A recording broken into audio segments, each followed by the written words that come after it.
कैसे हैं आप लोग की पढ़ाई कैसे चल रही है। आशा करता हूँ आप लोग बहुत बढ़िया से पढ़ाई कर रहे होंगे। आज हम लोग डिस्कस करेंगे क्लास 10th का जियोग्राफी का फर्स्ट चैप्टर है रिसोर्सेज एंड डेवलपमेंट। पहले तो हम रिसोर्सेज देखेंगे, क्या डिफिनीशन है इसकी, कितने टाइप के रिसोर्सेज होते हैं और उनकी पूरा जो है डिटेल्ड में हम जो है एक्सप्लेनेशन इसको करेंगे। तो इससे पहले स्टार्ट करने से पहले जैसा कि मैं एक रिक्वेस्ट करता हूं, जिन बच्चों ने चैनल को सब्सक्राइब नहीं किया है आप लोग चैनल को सब्सक्राइब कर लीजिएगा, ये ताकि आपको वीडियो टाइमली मिलता रहेगा और मेरे को भी मोटिवेशन मिलेगा कि यस मेरे इतने स्टूडेंट्स हैं, ठीक है, हम एक दूसरे से इंटरेक्ट भी कर सकते हैं। और हमारा एक साइट है www.fullexpand.com। जो भी हम चैप्टर को कंप्लीट करते हैं उसके एक्सरसाइज के आंसर जो है हम अपने साइट पे अपलोड कर देते हैं ताकि टाइमली आप लोग पढ़ाई को कर सकें और आप लोगों को कोई दिक्कत ना हो, ठीक है। तो अब हम स्टार्ट करते हैं। सबसे पहले हम रिसोर्स की डिफिनीशन जो है देखेंगे कि ये रिसोर्स है क्या।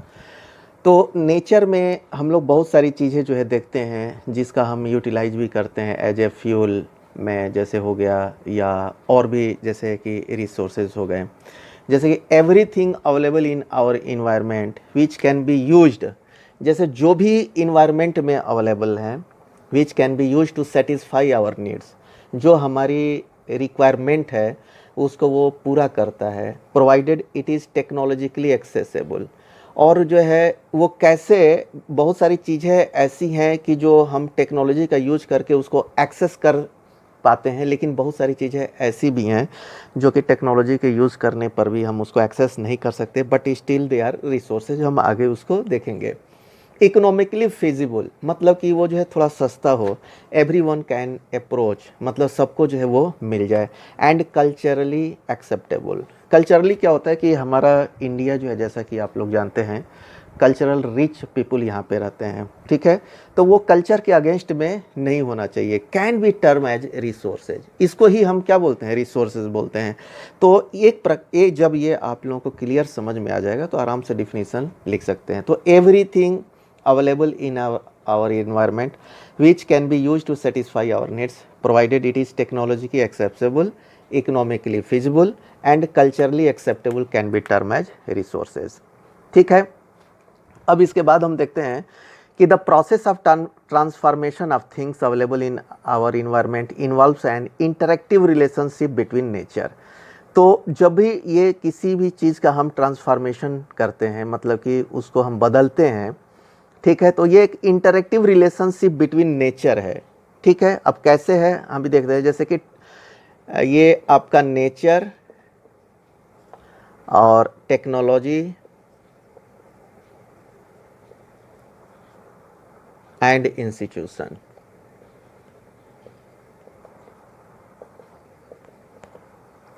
Human beings interact with nature, ठीक है। जैसे कि हम लोग हैं, ये ह्यूमन बींग्स जो है नेचर से इंटरेक्ट करते हैं। तो हम नेचर से कैसे इंटरेक्ट करते हैं, थ्रू टेक्नोलॉजी।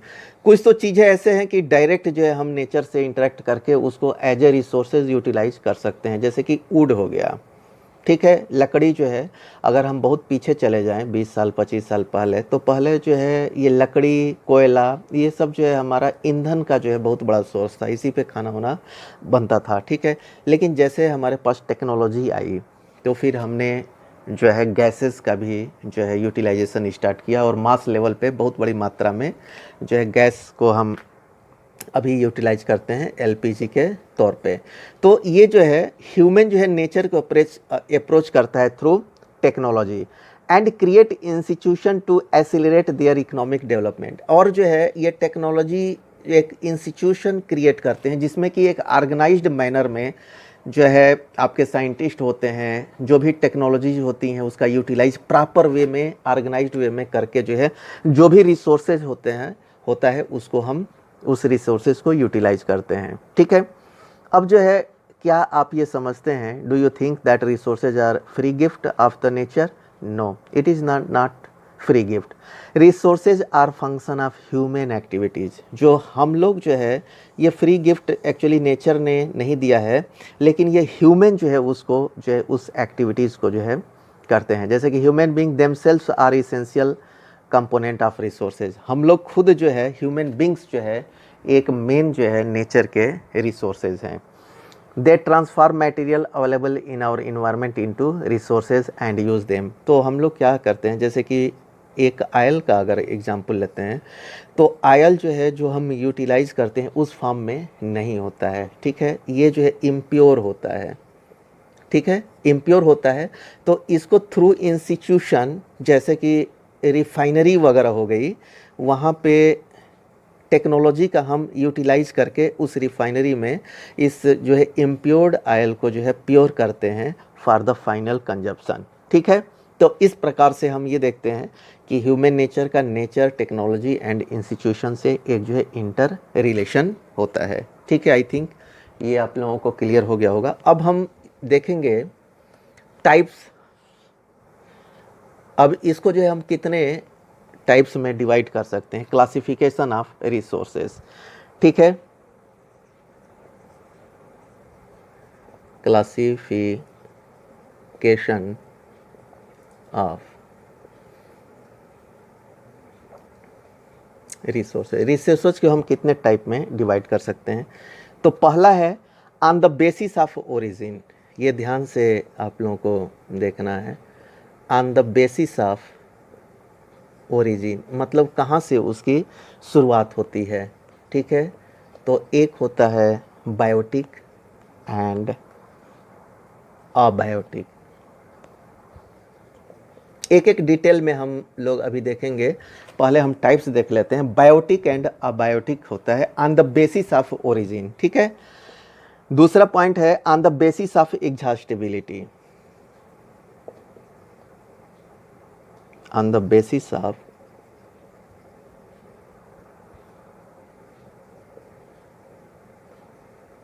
एग्जॉस्टिबिलिटी मतलब कि वो कितना जो है ख़त्म होगा कि नहीं होगा, रिन्यूएबल है कि जो है नॉन रिन्यूएबल है। तो ये जो है दो प्रकार के होते हैं, एक तो रिन्यूएबल रिसोर्सेज होता है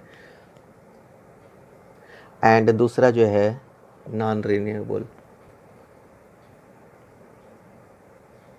ठीक है। थर्ड टाइप होता है on the basis of ownership, ठीक है, मालिकाना हक जो है किसके पास जो है उस रिसोर्सेज का है, ये हम देखते हैं on the basis of ownership. तो ओनरशिप में एक तो हो जाएगा इंडिविजुअल का, जैसे कि लैंड्स वगैरह हो गया, पैस्चर हो गए, चरागाह वगैरह हो गया, इंडिविजुअल, ठीक है, इंडिविजुअल हो गया। दूसरा है कम्युनिटी, जैसे ग्रुप ऑफ पीपल जो है उसके बहुत सारे लोग जो है उसको यूटिलाइज कर सकते हैं। कम्युनिटी जैसे कि कम्युनिटी हॉल वगैरह होता है, उसमें बहुत सारे लोग जो है उसको यूटिलाइज करते हैं, ठीक है। तो वो भी रिसोर्सेज होता है। फिर आपका नेशनल रिसोर्सेज होता है और international.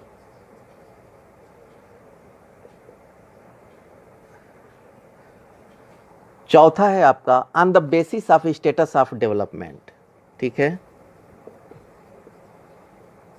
On the basis of status of development में है पोटेंशियल है आपका। पोटेंशियल मतलब क्या होता है, मतलब कि ये जो भी रिसोर्सेज हैं वो जो है हमारे पास है, but we do not have the technology to utilize it. तो पोटेंशियल ताकत है हमारे पास जो कि लेटर जो है टेक्नोलॉजी के द्वारा जो हम इसको यूटिलाइज कर सकते हैं। डेवलप्ड है, developed stock and reserve. Developed stock जो है भी हम आगे देखेंगे। जैसे पोटेंशियल का हमने देखा कि इसमें टेक्नोलॉजी की ज़रूरत है, लेकिन हमें अभी वो टेक्नोलॉजी जो है नहीं है हमारे पास, तो हम इसको यूटिलाइज़ नहीं कर पा रहे हैं। डेवलप्ड स्टॉक मतलब कि टेक्नोलॉजी है हमारे पास जो है, बट इसका यूटिलाइजेशन अभी हम नहीं कर रहे हैं। तो ये सब चीज़ें अब हम एक एक करके डिटेल में देखेंगे, ठीक है। तो अभी एक एक करके हम देखते हैं। पहला जो है टाइप्स ऑफ रिसोर्सेज में on the basis of origin में बायोटिक एंड अबायोटिक का हम पहले देखते हैं। तो बायोटिक रिसोर्सेज क्या है, These are obtained from biosphere and have like life such as human beings, flora and fauna। ठीक है, मैं इतना मिटा देता हूँ और एक एक करके अभी हम डिस्कस करेंगे, उसके बाद में हम इसको देखेंगे। पहले हम बायोटिक के बारे में चर्चा करेंगे। तो बायोटिक में क्या है कि बायोस्फीयर इसमें होता है, ऑब्टेन्ड फ्रॉम बायोस्फीयर। अब बायोस्फीयर आप लोगों को पहले समझ में आना चाहिए कि बायोस्फीयर एक्चुअली होता क्या है। तो the region of the surface and the atmosphere of earth where living organism exist, उसको हम बायोस्फीयर बोलते हैं। ठीक है, तो यहाँ पे है life such as human beings, इसमें आते हैं, फ्लोरा आता है, फ्लोरा एंड फाउना जो है। तो फ्लोरा क्या होता है आपका, ये जितने भी जो प्लांट्स वगैरह हैं ये इसमें आपके फ्लोरा में आ जाएंगे। फाउना में लिविंग जितने ऑर्गेनिज्म हैं, फाउना लिविंग ऑर्गेनिज्म जितने भी हैं, जैसे कि पशु हो गए आपके, जितने भी जंगली जानवर्स हो गए, everyone included in this fauna. और फिशरीज होता है, ठीक है, जिसमें मछलियाँ वगैरह जो है, जितने भी जल के जो आते हैं ये सब हो आ जाएंगे। ठीक है, और ये आपका आता है लाइव स्टॉक। लाइव स्टॉक जो है किसको बोलते हैं, पशुधन को बोलते हैं। ठीक है, मतलब उसमें जितने भी आपके गाय, बैल, बकरी, भेड़, जिससे कि हम जो है ये लाइव स्टॉक है हमारे, उसका हम यूटिलाइजेशन करते हैं। दैट इज आल्सो ए आपका जो है रिसोर्सेज है। जैसे कि गाय हो गई आपकी, काऊ, बफेलो, ठीक है, गोट, भेड़, ये सब जितने भी हैं ये सब जो है आपके लाइव स्टॉक्स में हो जाता है। फिशरीज में हमने देखा जो कि एनिमल्स जो है, जो लाइव्स हैं, मछली वगैरह हो गई, वो इसमें आपके फिशरीज में आ जाएंगे। ठीक है, और फ्लोरा मतलब प्लांट्स, फाउना मतलब लिविंग ऑर्गेनिज्म। तो ये हो गया आपके बायोटिक जो है रिसोर्सेज हो गए। एंड अबायोटिक रिसोर्सेज आपका क्या है, all those things which are composed of non living things. जो नॉन लिविंग थिंग्स है उसको हम अबायोटिक। तो यहीं से आपको देखा ये जो है समझना है बायोटिक एंड अबायोटिक। अबायोटिक मतलब उसमें लिविंग थिंग्स जो है नहीं होंगे, जैसे कि मेटल्स वगैरह हो गए, जितने भी मेटल्स है वो जो है आपका अबायोटिक्स में आ जाएगा। रॉक्स हैं, ठीक है, कोल है, ये सब चीज़ें जो है आपके जो है अबायोटिक रिसोर्सेज में आ जाएंगे। आई थिंक ये आप लोगों का क्लियर हो गया on the basis of resources. अब हम देखते हैं सेकंड पॉइंट जो था on the basis of exhaustibility. On the basis of exhaustibility में पहला क्या था कि रिन्यूएबल रिसोर्सेज।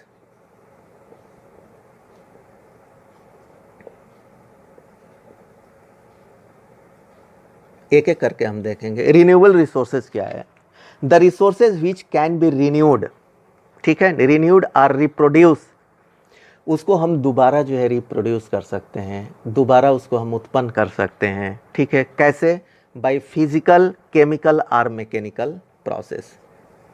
ठीक है, by physical, chemical and mechanical.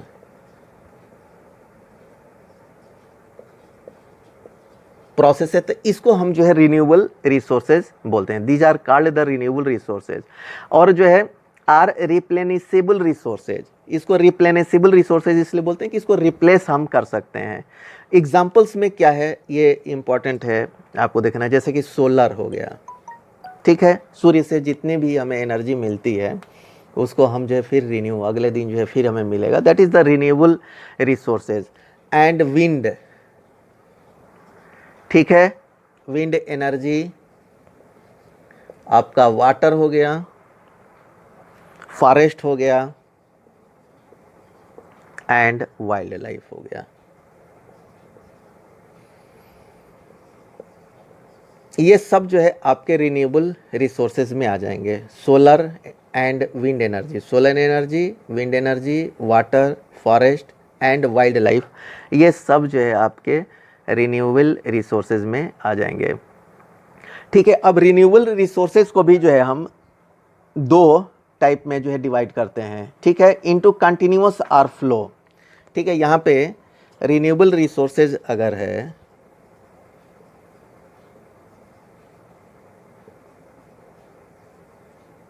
तो ये दो पार्ट में जो है आपका हो जाएगा रिन्यूएबल, कंटिन्यूअस और फ्लो। ठीक है, पहला इसमें आ जाएगा कंटिन्यूअस और फ्लो।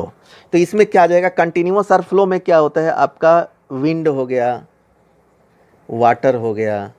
ठीक है, दूसरा इसका जो पार्ट्स है बायोलॉजिकल पार्ट्स हो जाता है इसका। बायोलॉजिकल में दो पार्ट्स हो जाते हैं इसके, वेजिटेशन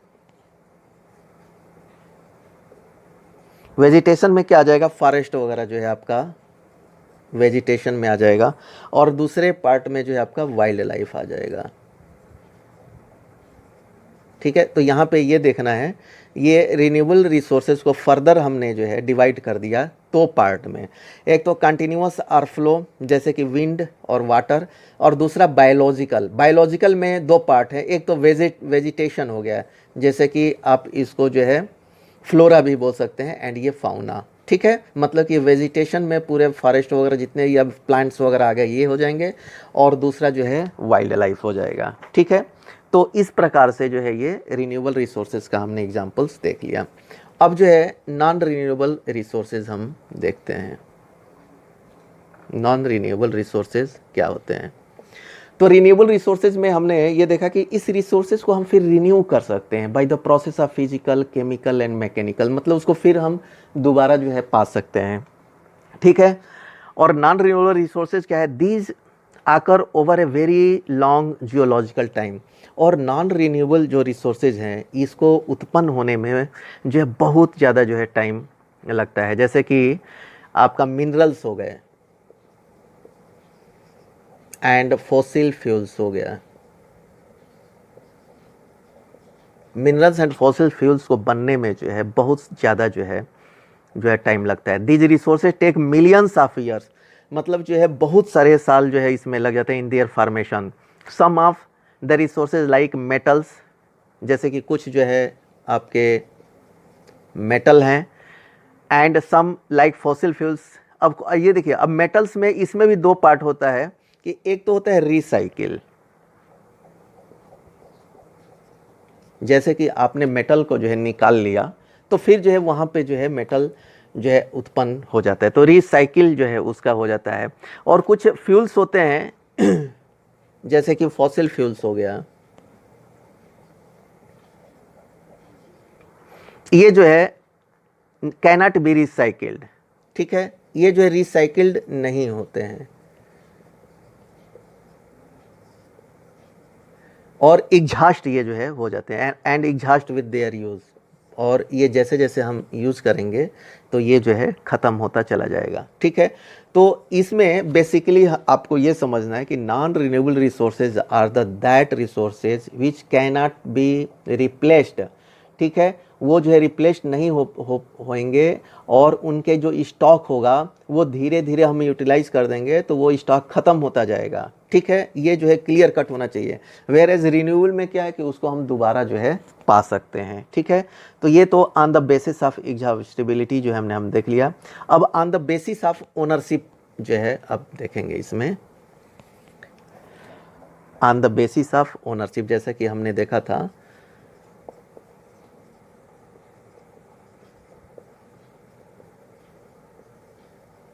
मालिकाना हक जैसे कि बोलते हैं, तो हमने उसमें क्या देखा था, ये तीन चीज़ें देखी थी। एक तो इंडिविजुअल रिसोर्सेज होता है,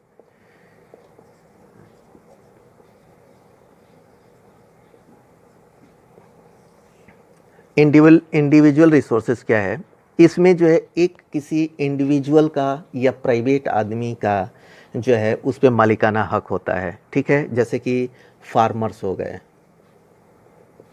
फार्मर्स के पास क्या होता है, लैंड होता है, तो वो लैंड जो है गवर्नमेंट की तरफ से जो है मिला होता है, या उनका जो है पहले से जो है पुश्तैनी ज़मीन आ रही है तो वो जो है उनकी अपनी जो है ओन प्रॉपर्टी जो है हो जाती है। इसके बदले में वो क्या करते हैं, गवर्नमेंट को जो है रेवेन्यू जो है पे करते हैं। ठीक है, अब जो है अर्बन पीपल के पास क्या होता है, ये तो विलेज का था, और अर्बन पीपल के पास क्या होता है, उनके पास प्लाट्स होते हैं, जैसे कि ज़मीन खरीदते हैं घर बनाने के लिए, हाउसेज जो है उनके हो गए, ठीक है, एंड अदर जो प्रॉपर्टी हो गई। तो ये जो है इंडिविजुअल रिसोर्सेज हो गए। प्लांटेशन जो है आपका हो गया, प्लांटेशन मतलब कि बगीचा वगैरह उन्होंने लगाया है, कुछ पेड़ लगाए हैं, तो वो जो है उनकी जो है अपने ज़मीन पे अगर उन्होंने लगाया है तो दैट इज़ प्लांटेशन, वो उनका हो गया। पैस्चर लैंड,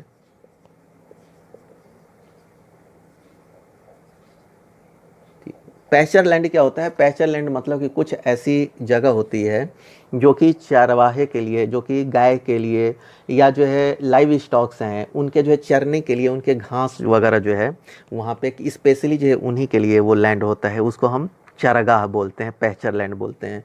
पांड्स, कुछ लोग जो है अपना खुद का जो है पांड्स जो है रखते हैं, जैसे वाटर वेल्स हो गया, कुछ लोग अपना खुद का कुआं जो है अपने पैसे से जो है खुदवाते हैं, और कुछ पांड्स भी रखते हैं। तो ये सब चीज़ें जो है इंडिविजुअल रिसोर्सेज में आ गई, उस पे जो है उस इंडिविजुअल का जो है मालिकाना जो है हक है। ठीक है, अब जो है दूसरा इसमें होता है कम्युनिटी रिसोर्सेज। कम्युनिटी रिसोर्सेज में क्या, एक ग्रुप ऑफ पीपल, पूरी कम्युनिटी जो है उस पर यूटिलाइज कर सकती है। आप लोग ध्यान से इसको, ये बहुत ही इम्पोर्टेंट चैप्टर्स है, और यहीं से जो है रिसोर्सेज देखिए। कम्युनिटी रिसोर्सेज क्या है, कम्युनिटी रिसोर्सेज में होगा कि they are resources which are accessible to all the members of the community, मतलब कि उस एरिया में जो भी कम्युनिटी के सभी जितने भी लोग हैं सब जो है उसको यूटिलाइजेशन कर सकते हैं। जैसे कि ग्रेजिंग लैंड, ग्रेजिंग लैंड भी उसी को लैंड को बोलते हैं जहाँ पे घास फूस चरने की जगह है, जो जगह होती है उसको ग्रेजिंग लैंड बोलते हैं। बरियल ग्राउंड, बरियल ग्राउंड क्या होता है, जहाँ पे जो है किसी की डेथ हो जाती है और उसकी जो है बॉडी को दफनाया जाता है, दैट ग्राउंड जो है वो सबके लिए, कम्युनिटी के लिए सेम होता है। ठीक है, अब जो है विलेज पांड्स, हमने उसमें भी पांड्स देखा था और इसमें भी पांड्स देखा था, तो ये विलेज पांड है। ठीक है, ये जो है कम्युनिटी के लिए बनाया गया है, जहाँ पे सभी लोग जो है जा कर के वहाँ पे जो है उस पांड्स का यूटिलाइजेशन कर सकते हैं। जैसे पब्लिक पार्क हो गया, ठीक है, और जो है आपका पिकनिक स्पॉट्स जो है हो गए,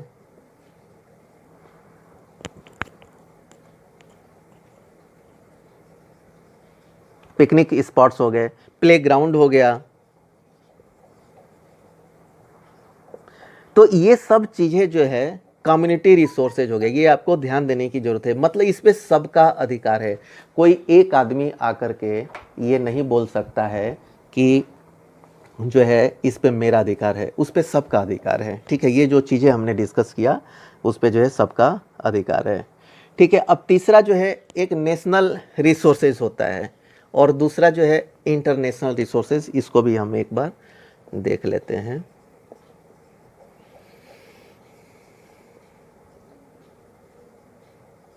नेशनल रिसोर्सेज में क्या है, अगर नेशनल रिसोर्सेज में हम एक प्रकार से देखें तो जो भी हमने अभी डिस्कस किया है, जो कि इंडिविजुअल रिसोर्सेज और कम्युनिटी रिसोर्सेज, इसमें सब जो है ये नेशनल रिसोर्सेज के अंडर में आ जाएंगे। ठीक है, तो इसमें क्या है, technically all the resources belong to the nation. अगर टेक्निकली हम देखा जाए तो जितने भी लैंड्स हो गए, पब्लिक पार्क्स हो गए, रेलवे हो गया, एवरीथिंग जो है ये क्या है, ये नेशन की ही प्रॉपर्टी है। The country has legal power to acquire them private property for public goods. ठीक है, अब इनको जो है नेशनल गवर्नमेंट को जो है पूरा है कि किसी की अगर प्राइवेट जो है प्रॉपर्टी है, जैसा कि हमने देखा था रिसोर्सेज है, तो उसको गवर्नमेंट जो है अंडरटेक कर सकती है अगर उससे बहुत सारे लोगों को फ़ायदा होता है तो। ठीक है, जैसे कि आप ये देखते हैं कि रोड्स बनती है, कैनल्स बनते हैं, डैम्स बनते हैं, ठीक है, रेलवे का विस्तार होता है, लाइंस जो है बिछती, तो इसके लिए हमें ज़मीन चाहिए होता है। तो ज़मीन चाहिए होता है तो गवर्नमेंट क्या करती है, वो ज़मीन एक्वायर करती है फार्मर से, या जिसका भी होगा, that is the property of the individual. ठीक है, अब इस काम के लिए उनको देना ही देना है। अगेंस्ट में गवर्नमेंट क्या बोलती है, उनको जो है एक जो है रेट फिक्स किया जाता है और उसको जो है उसके बदले में मुआवजा दिया जाता है। ठीक है, तो अगर ये प्राइवेट एग्री हैं या नहीं हैं, but they have to vacate that the land for the road, canals, dams, railway are the public use, अगर गवर्नमेंट बनाना चाहती है तो। ठीक है, और उसके बदले में उनको हरिजाना जो है दिया जाता है, जो भी उनकी कास्ट होती है। ठीक है, तो एक प्रकार से देखा जाए तो ये जो है नेशनल रिसोर्सेज हो गए, रोड्स हो गए, कैनल्स, डैम, रेलवे, इलेक्ट्रिसिटी, ये सब जो है जितनी भी हैं, ये सब जो है all the minerals, water resources, जितने भी मिनरल्स हैं,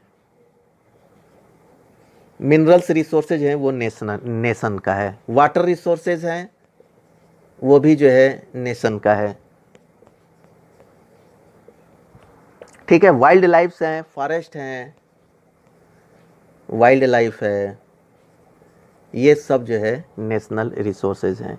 ठीक है, इसके अलावा जो है नेशनल रिसोर्सेज है हमारा ओशनिक एरिया जो है अप टू 12 नॉटिकल माइल्स। ठीक है, ये ध्यान देने वाली बात है कि ये जो है 12 नॉटिकल माइल्स तक, ये अप्रॉक्सीमेट 22.2 किलोमीटर होता है from the coast.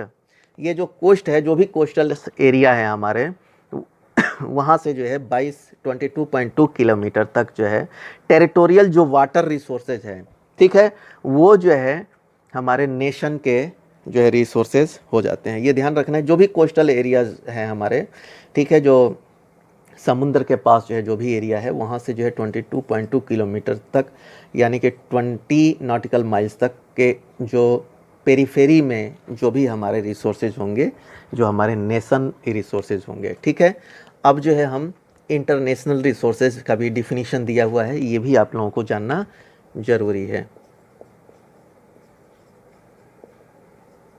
International resources, ठीक है, तो इंटरनेशनल रिसोर्सेज क्या है? देयर आर इंटरनेशनल इंस्टीट्यूशन, ठीक है, इंटरनेशनल इंस्टीट्यूशन का गठन किया गया है विच रेगुलेट सम रिसोर्सेज, जो कि जो है कुछ रिसोर्सेज पे वो रेगुलेट करते हैं, उसको कंट्रोल करते हैं।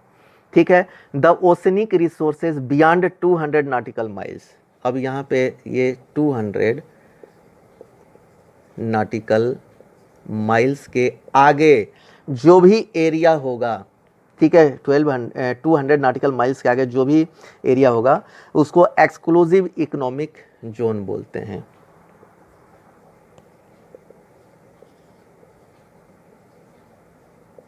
क्या बोलते हैं उसको? एक्सक्लूसिव इकोनॉमिक जोन बोलते हैं। ठीक है, ये जो है कोई इंडिविजुअल कंट्री का इस पे जो है अधिकार नहीं होगा। उसमें जो भी रिसोर्सेज होंगे, जैसे आयल्स हो गया या जो भी रिसोर्सेज उसमें मिलेगा, उस पर इंटरनेशनल रिसोर्स का जो है इंटरनेशनल रिसोर्स उसको माना जाएगा। ठीक है, तो ये जो है ये था। अब जो है लास्ट एक हमारा जो है बचा है, उसको भी हम देख लेते हैं।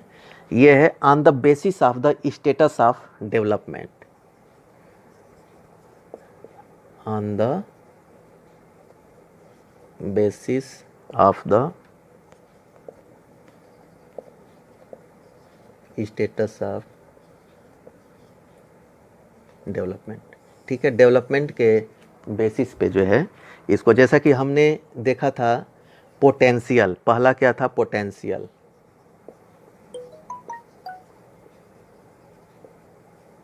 पोटेंशियल रिसोर्सेज था। ठीक है, इसका हम डेफिनेशन एक बार देख लेते हैं। Resources which are found in a region but have not been utilize. ठीक है, जो कि रिसोर्सेज तो हमारे पास हैं, लेकिन इसका हम यूटिलाइज जो है नहीं कर पा रहे हैं। ठीक है, has not been utilize. For example the western part of India, particularly Rajasthan and Gujarat, have enormous potential for the development of wind and solar energy. ठीक है, हमारे पास जो है विंड एंड सोलर एनर्जी जो है कोस्टल एरियाज़ में जो है, जैसे कि गुजरात हो गया और राजस्थान हो गया, यहाँ पे जो है वेस्टर्न पार्ट्स में जो है बहुत है। ठीक है, लेकिन जो है हमारे पास जो है अभी इतनी टेक्नोलॉजी नहीं है कि हम जो है इसको प्रॉपरली यूटिलाइज कर पाए। ठीक है, तो इसको ही हम बोलते हैं कि the enormous potential for the development of wind and solar energy, but so far these have not been developed properly. इसको हम लोग प्रॉपरली जो है यूटिलाइज नहीं कर पा रहे हैं, डेवलप नहीं किए हैं। इसका मतलब क्या है, हमारे पास पोटेंशियल है, हमारे पास ताकत है।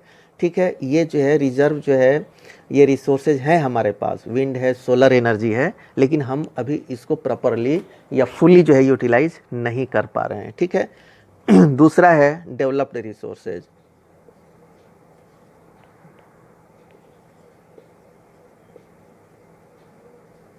डेवलप्ड रिसोर्सेज क्या है, resources which are surveyed and their quantity and quality have been determined for utilization. मतलब जो भी रिसोर्सेज है वो हमें पता चल गया है। ठीक है, कि उसकी जो है क्वालिटी कैसी है, वो किस चीज़ के लिए ये रिसोर्सेज है, ये हमें पता चल गया है, और उसकी क्वांटिटी कितनी मात्रा में वो अवेलेबल है, ये हमें पता चल गया है यूटिलाइजेशन के लिए। तो इसको हम जो है डेवलप्ड रिसोर्सेज बोलते हैं। ठीक है, अब जो है developed resources depend on the technology and level of their feasibility. अब ये टेक्नोलॉजी पे जो है डिपेंड करता है कि हम कैसे जो है उसको कितना यूटिलाइज जो है कर पाते हैं। ठीक है, तीसरा जो है, तो ये आप लोगों को क्लियर हो गया, पोटेंशियल में, डेवलपमेंट में ये हमारा जो है एकदम मार्क हो गया है। हमने उसको सर्वे कर लिया कहाँ पे है, उसकी क्वालिटी कैसी है और कितनी क्वांटिटी है, ये सब हमें पता चल गया है। तो ये डेवलप्ड रिसोर्सेज में हो जाएगा। अब है stock. Materials in the environment which have the potential to satisfy human needs. कुछ ऐसे जो है रिसोर्सेज हैं जो कि अवेलेबल हैं इन्वायरमेंट में, और जो है हमारे जो रिक्वायरमेंट है उसको फुलफ़िल कर सकते हैं, but human beings do not have the appropriate technology. लेकिन हमारे पास जो है अप्रोप्रिएट टेक्नोलॉजी नहीं है अभी टू एक्सेस दीज थिंग्स। ठीक है, अभी हमारे पास इसके लिए यूटिलाइजेशन के लिए हमारे पास जो है टेक्नोलॉजी नहीं है। ठीक है, तो इसी को जो है हम क्या बोलते हैं, स्टॉक बोलते हैं। है तो हमारे पास रिसोर्सेज, ठीक है, resources are available but we don't have the technology to utilize it. तो this type of resources are called the stock. For example, water is a compound of two gases. जैसे कि हम लोग ये देखते हैं वाटर में क्या होता है, हाइड्रोजन और ऑक्सीजन जो होता है। Hydrogen can be used as a rich source of energy, और इसको जो है हम rich source of energy utilize कर सकते हैं, but we do not have advance technology. लेकिन हमारे पास एडवांस टेक्नोलॉजी नहीं है इसको यूज करने के लिए। ठीक है, तो hence it is consider said stock. मतलब कि ये सामान हमारे पास है, लेकिन इन नियर फ्यूचर जो जैसे ही टेक्नोलॉजी हमारे पास डेवलप्ड हो जाएगा हम उसको यूटिलाइज कर पाएंगे। ठीक है, अब जो है रिजर्व देखते हैं। रिजर्व से ही हमें पता चलता है, क्या पता चलता है कि ये जो है कुछ स्टॉक्स जो है ऐसे हैं, ये जो है सबसेट ऑफ द स्टॉक है। मतलब कि विच can B put into use with the help of existing technology.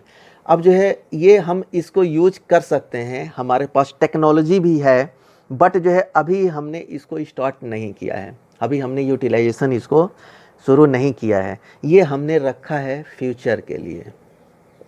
ठीक है, मतलब कि फ्यूचर के लिए जो एग्जिस्टिंग अभी हमारे पास जो रिसोर्सेज है उसी को हम यूटिलाइज करेंगे। इसको हम जो है यूटिलाइजेशन नहीं करेंगे, ये फ्यूचर में यूटिलाइजेशन के लिए और जो रिक्वायरमेंट होगा उसको पूरा करने के लिए हम इसको जो है रखे हुए हैं। तो इसी को हम क्या बोलते हैं, रिजर्व बोलते हैं। इसको टेक्नोलॉजी है हमारे पास, we have the technology to utilize this reserve resources, but we have kept it for the future requirement to meet the requirement of the future। ठीक है, तो जैसे कि river water can be use for generating hydro electric power. ठीक है, but presently it is being utilize only a limited extent. Hydro electric power तो हम utilise कर रहे हैं, लेकिन हम जो है लिमिटेड पावर में ही, लिमिटेड ही यूज कर रहे हैं, और इसको जो है हमने जो है रिजर्व अभी रखा हुआ है। ठीक है, जैसे कि water in dams, forest etcetera is a reserve which can be used in future, तो उसको हम रिजर्व बोलते हैं। ठीक है, तो इस प्रकार से हमने इस क्लास में देखा कि हमारे रिसोर्सेज क्या हैं, उनके डिफिनीशन और उनके टाइप्स को डिटेल में। तो इस क्लास में हम इतना ही कवर करेंगे। जिन बच्चों ने चैनल को सब्सक्राइब नहीं किया, आप लोग चैनल को सब्सक्राइब कर लीजिएगा ताकि टाइमली आप लोगों को वीडियो मिलता रहेगा। Okay, thank you.